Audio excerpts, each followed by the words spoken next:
चालू हो गई। नमस्कार। राजेश की बात में आपका स्वागत है। हम लोग आज सलेमपुर रेलवे स्टेशन के परिसर में बैठे हुए हैं।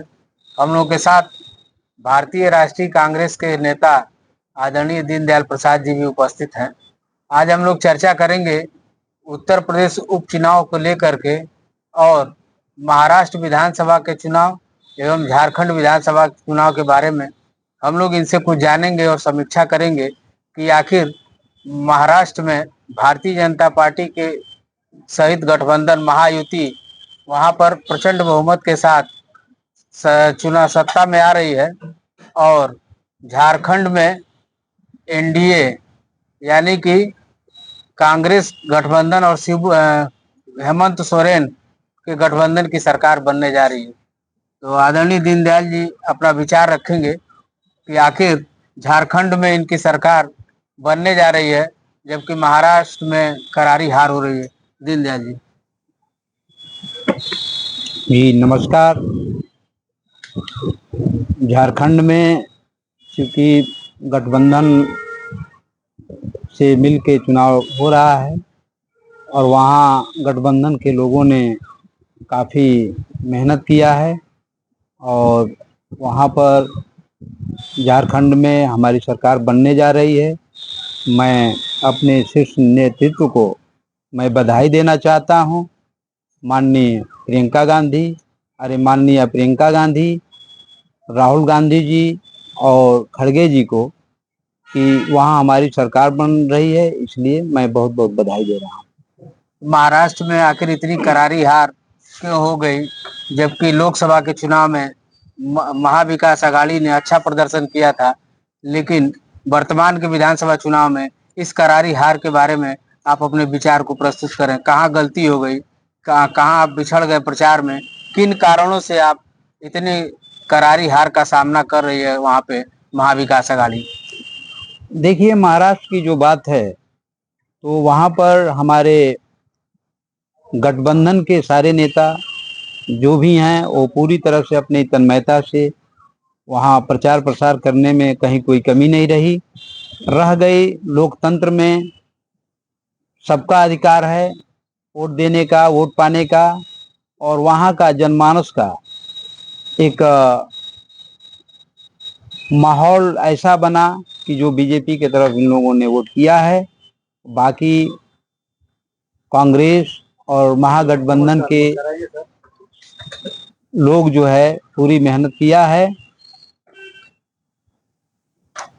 नहीं, आखिर झारखंड में सरकार आपकी बन रही है तो किन कारणों से बनी है? क्या कारण, जैसे एक मैया सम्मान योजना वहां घोषणा किया है हेमंत सोरेन ने, तो क्या उसकी भूमिका ज्यादा रही है चुनाव जितवाने में?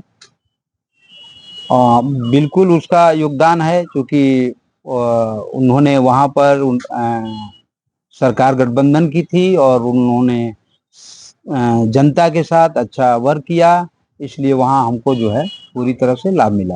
अच्छा, वो भारतीय जनता पार्टी ने जमाई गांव के मुद्दे को उठाया था जिसमें आदिवासी महिलाओं से बहला फुसला करके शादी बांग्लादेशी घुसपैठिए कर ले रहे थे और उनके जमीन और जायदाद को अपने नाम करा ले रहे थे। इस प्रकार के मुद्दे को भारतीय जनता पार्टी ने जोर शोर से उठाया था। क्या ये मुद्दे की हार है कि भारतीय जनता पार्टी की समझने में गलती की है कि इस तरह के मुद्दे को उठा करके वो जनता में अपनी लोकप्रियता नहीं दर्ज करा पाई? बिल्कुल ये बात आपकी सही है कि उसका वो लोग गलत संदेश देना चाह रहे थे, इसलिए जनमानस के अंदर जो है ये लग गया कि ये जो लोग भी कर रहे हैं कुछ ये गलत कर रहे हैं। तो क्या जमाई गांव वाली बात, माने डेमोग्राफी जो चेंज करने वाली बात है, क्या ये वहाँ धरातल पे ऐसा है? मानते हैं कि एकदम नहीं है? नहीं, अब इसमें तो पूरी तरह से ये नहीं है कि 1-8% हो भी सकता है, लेकिन उसको जो है पूरी ये लोग धार दिए हैं। हाँ, तो कहने का मतलब ये है कि राहुल गांधी जी जल जंगल और जमीन, माने वो कहते हैं कि आदिवासियों के प्राकृतिक अधिकार मानते हैं जल जंगल और जमीन, तो अगर उस पर कोई डांका डालता है, उनके संस्कृति पर कोई हमला करता है या डेमोग्राफी चेंज करने का प्रयास करता है, तो क्या उस पर वर्तमान में जो चुनाव जीतने वाली हेमंत सोरेन की सरकार है उसको ध्यान देना चाहिए कि नहीं देना चाहिए, क्योंकि वो भी आदिवासी समुदाय से आते हैं? बिल्कुल ध्यान देना चाहिए और ध्यान देंगे भी लोग, ऐसा नहीं है। और जहाँ तक माननीय श्री राहुल गांधी जी की बात है, हमारे नेता हैं, वो देश में कहीं भी किसी तरह की कोई बात आती है तो अपना बढ़ चढ़ के वो हिस्सा लेते हैं और सही के साथ और सत्य की बात वो लोग हमेशा करते रहते हैं। जहाँ तक जंगल और जमीन और जो जल की बात है, तो किसी को अधिकार देने में राहुल गांधी जी पीछे नहीं होते हैं।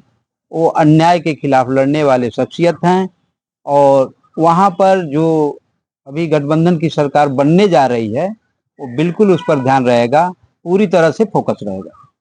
ये महाराष्ट्र में जो आपकी करारी हार हुई है आपके गठबंधन की, महाविकास अघाड़ी की, उनमें कौन से कारण है? क्या अडानी के मुद्दे को बार बार उठाना, जैसे लोगों का मैं सुन रहा था डिबेट, उसमें ये कहा जा रहा था कि जब टाटा बड़ी बड़ी अमेरिकी कंपनियों को खरीद रहे थे तो उस समय के विपक्ष के नेता थे लाल कृष्ण आडवाणी, उन्होंने कभी सवाल नहीं उठाया कि टाटा विदेशों में जाकर के कंपनियों को क्यों खरीद रहे हैं या वो अपने पूंजी को क्यों बढ़ा रहे हैं। क्या पूंजीपतियों का जो योगदान है वो राष्ट्र निर्माण के योगदान में नहीं मानती है कांग्रेस की? इनकी भूमिका राष्ट्र निर्माण में, देखिए, इनको बदनाम किया जाता है। देखिए, कांग्रेस की एक विचारधारा है और कांग्रेस सदैव कमजोर, किसान, मजलूम, बेरोजगार के लिए लड़ाई लड़ती है।